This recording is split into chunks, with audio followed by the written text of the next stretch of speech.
And finally, the day of the trip arrived. We went to the airport early in the morning by car.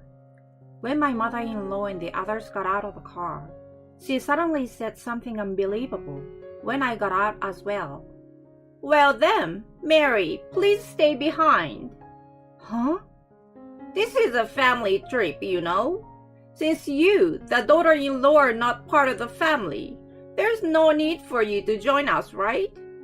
Come on. It's such a waste of parking fees for this car. You were the one who rode in it, right? I can't believe that. My name is Mary. I'm a 28 years old office worker. I have been married to my husband Darren for 2 years. I met my husband through work, as he was working for a business partner of the company I work for. Working together brought us closer, and that's how our relationship started. After 2 years of dating, we got married. We both work and are a dual income couple, and we don't have any children yet. We were having a decent, harmonious, and happy newlywed life. However, one day, my husband approached me and said that he wanted us to live together with his parents. When I asked why, he explained that it was because his mother had some difficulty with her legs. He wanted to live together to ensure her well-being as she grew older. I understood and agreed to the reason. The truth is, I lost both of my parents in an accident when I was in the second year of high school. Afterwards, I was taken in by my uncle who lived in a different region. I continued my education at the university in the same area and later found employment at a company there. Of course, I'm trying to repay my uncle and his wife for raising me, and I'm doing as much as I can in terms of school and parental support. But even though I want to repay my parents for the fruits of their labor, I can no longer do so. I wanted my husband to live his life without regrets, considering my own circumstances. However, I never expected that I would suffer so much as a result of this cohabitation. Hey, Mary. It's nice to see you here. Thank you, Darren. I'm glad that we decided to live together. At first, the in-laws were very kind and warmly welcomed me. I thought we could all live happily together, but the in-laws quickly changed their attitude. "Mary, how long do you plan on continuing to work?" I don't intend to quit my job." "What? What are you saying? You are so insolent for a daughter-in-law." As a daughter-in-law, you should take care of the household and support your husband as he goes to work." "Well, that seems a bit outdated." "Don't talk back to me." My mother-in-law outright denied my right to work and made every effort to make me quit my job. I discussed this with my husband. However, to my surprise, my husband's reaction was to side with my mother-in-law. Well, I understand what my mother is saying. Huh? Because my mother is usually alone at home during the day, and she's also been having trouble with her legs. She was relieved when you came to support her, but she felt betrayed, didn't she? I see. There's some truth to what my husband is saying. But even if that's the case, I think there is a way to communicate it better. I started feeling anxious about whether I could manage everything smoothly in the long run. However, I couldn't help but wonder if there was a way to support my mother-in-law without giving up my job, as I strongly believed in the importance of making an effort to accommodate her. I tried my luck and asked my company, and surprisingly, they said remote work was possible. I immediately applied and started working remotely. I assured my husband and in-laws that I could support them if anything came up while working from home. However, no matter how many times I explained, my mother-in-law kept misunderstanding, thinking that I had finally quit my job. Well, I hope she gradually understands. However, Opting for remote work turned out to be a big mistake.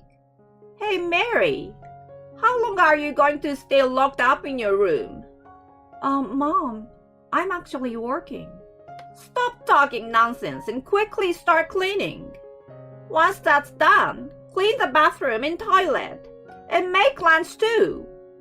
But, my mother-in-law treated me as if she had hired a maid and bossed me around.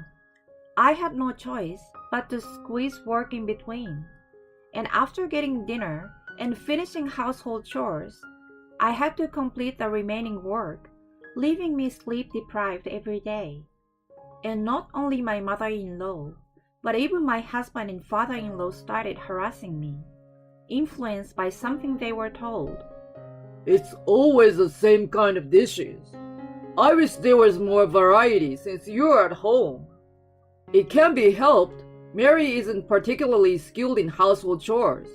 She lost her parents early and was taken in by her uncle, so she probably never learned cooking or anything.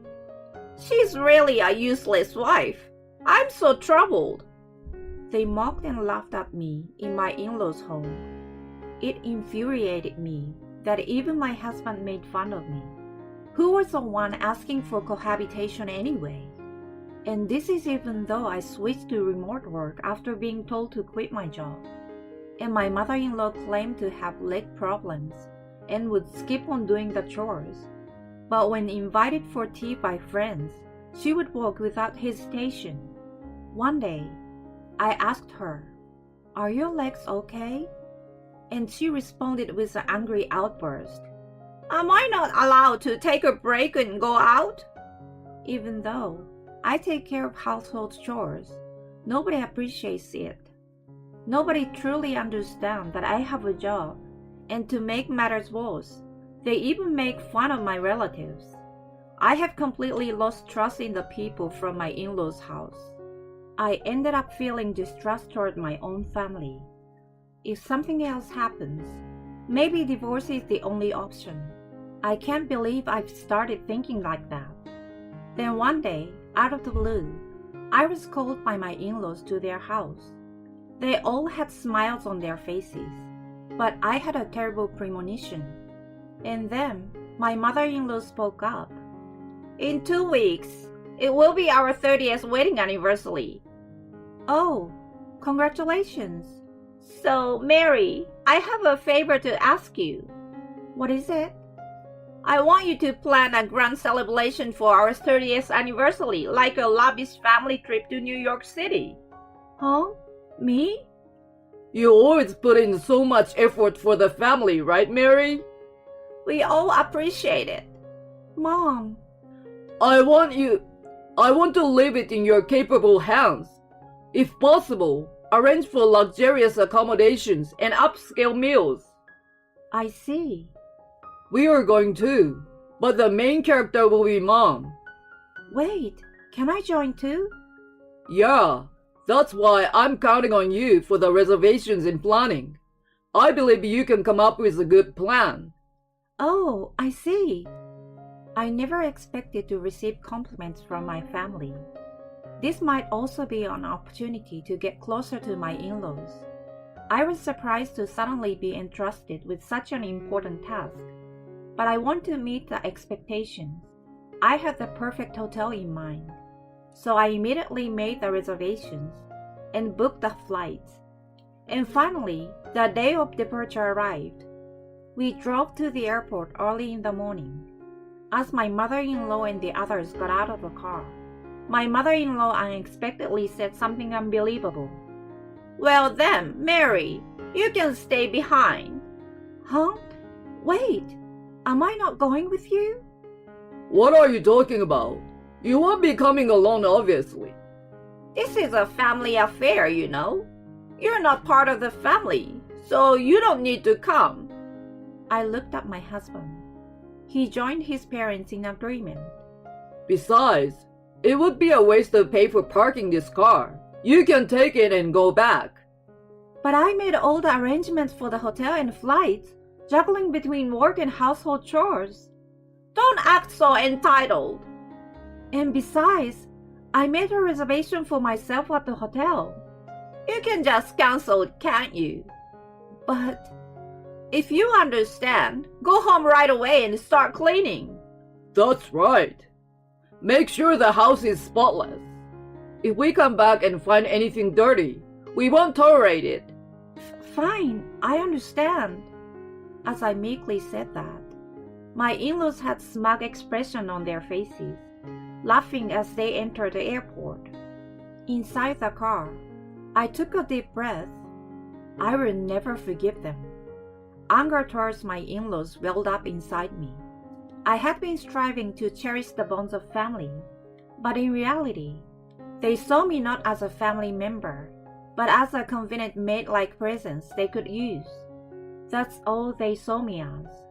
After returning home, I immediately packed my belongings and headed to my uncle and aunt's house. They were surprised to see me suddenly return with a large suitcase. But upon hearing the story, they were furious. I immediately contacted the hotel and informed them that I wanted to cancel one reservation. Afterward, I quickly got in the car and headed to the airport, flying straight to New York City. If I went now, I could arrive at the hotel during the time when my in-laws would be checking in. My in-laws had been planning their New York City trip all this time. According to their plan, they would do various sightseeing activities in New York City and check into the hotel around 4 p.m. Then, around 2 p.m., I arrived in New York City. Afterward, I went to the hotel and waited for my in-laws in the lounge. When my in-laws entered the hotel, they had an incredibly satisfied expression on their faces. They walked in with a lack of manners, making it obvious right away. Well, it's fine then. Surprisingly, not having that woman with us turned out to be a good thing. Her expression when she found out she couldn't come was priceless.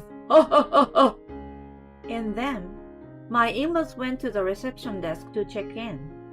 I quietly approached and watched the situation from behind. We have a reservation for 3 people. It appears that you have reserved a suite. Oh, a suite! Amazing! Wow, I'm looking forward to it. There seems to be a cancellation for 1 person. But please note that the cancellation on the day of arrival incurs a cancellation fee of 100% of the accommodation cost. What? Wasn't it prepaid? Payment is made directly on site. Jeez, I take back what I said. I didn't hear anything about having to pay now. She really has no sense of responsibility. Well, there's nothing we can do about it. About that woman, since the trip we've been on feels great, so we'll let her off the hook. By the way, how much is it?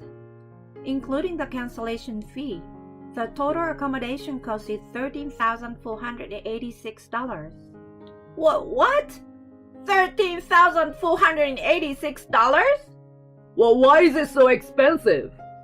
Well, it's calculated based on a rate of $3,457 for a 2-night, 3-day stay for 1 person. With 3 people, it amounts to $10,375. And then, there is the cancellation fee, which is a full amount for today, $1,728, and 80% for tomorrow, which is $1,383. Adding it all up, it comes to $13,486. No, that's not what I meant. Are they trying to rip us off? This place. We are providing top quality service at this price point. I believe you will be completely satisfied once you stay with us. Even if you say that, we can't afford to pay $13,486. Are you considering canceling them? If that's the case, today's portion would be $6,950 and tomorrow's portion would be $5,532. So the total cancellation fee for the 2-night stay would be $12,447. That's Are you saying it would still be $12,447 even if we don't stay? That woman! Where did she make the reservation? I will call her right now and confront her. There's no need for that. When I spoke from behind, my in-laws were surprised. You! Why are you here? No, more importantly, it's about the accommodation fee. Hey you! Take responsibility and pay for the accommodation fee. I refused. Hey, don't mess around. Take responsibility. But I'm not part of this family, am I? The truth is, I was planning to pay for the accommodation myself as a gift to you, Mom. Then just pay. No, I won't pay. You never accepted me as part of the family, treated me like a maid, and even mocked my relatives. I came here so that I can divorce you. Divorce? Saying that, I handed the divorce papers to my husband. I will become a stranger to all of you, so I won't pay any cancellation fees. I won't allow that! You couldn't afford to pay in the first place, but you purposely caused trouble for us, didn't you? That's right, I'm sure of it. She's just an ordinary employee and has less money than me. Unfortunately, I used to be a regular customer here. That's a story from my childhood, though. Is the beauty treatment ready by now? Yes, Miss Jackson. We can arrange an esthetician in dining room anytime. All right. I'm going back to my room soon. Wait a minute. Who are you? You were just an orphan who lost her parents in an accident and were taken in by your uncle and aunt, right? But her uncle is a civil servant, right? He shouldn't have that kind of money. Since this is the last time, I will tell you. When I was young, my parents started a business and ran a company. By the time I was born, the business was doing well, and we lived a prosperous life. We used to come to this hotel every year from when I was little until my second year of high school when my parents passed away. If it weren't for the plane crash accident abroad that they were involved in, well, I would have been here with my parents, enjoy their wealth and assets. But even so, I accepted the reality of my parents' death and worked hard to pave my own way. Of course, I'm grateful for all the assistance I received from my uncle and aunt, and I intend to repay them in the future. I was putting in effort to nurture our relationship and build a bond with your parents after our marriage, until I was betrayed in such a manner. I had actually been contemplating covering all the expenses, but I won't forgive you all. Whether you cancel or stay, you will pay for your own accommodation. And please, let's get a divorce. Oh, I won't accept anything other than divorce. By the way, I've been recording all the abusive and emotionally manipulative remarks you and your family have made to me. So if you choose to fight back with a lawyer and make any divorce demands, I will fight you in court. They stood there in stunned silence and disbelief.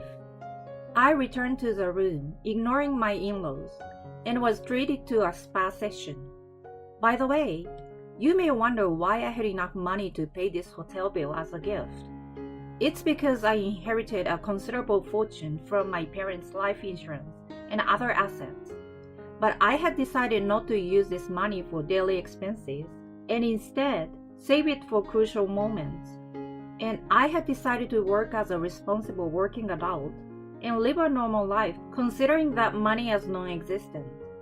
This time, I decided to be a little mean to my in-laws and show them where I stand by using that money.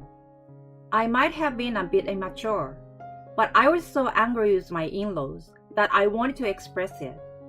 Later, my husband and I started divorce negotiations through a lawyer. In the end, my husband decided to pay $13,486 in order to stay at the hotel, instead of canceling the reservation, which apparently depleted a significant amount of their money. Therefore, it seems he opted to agree to the divorce rather than going through an expensive trial. And so, I successfully finalized the divorce with my husband. I also received compensation for the emotional distress caused by the emotional abuse. It seems that everyone in my in-laws' family not only felt embarrassed at that time, but also suffered significant financial and emotional damage. They apparently experienced a lot of damage. It's really satisfying. On the other hand, I continue with my work as a magazine editor and moved to New York City as planned.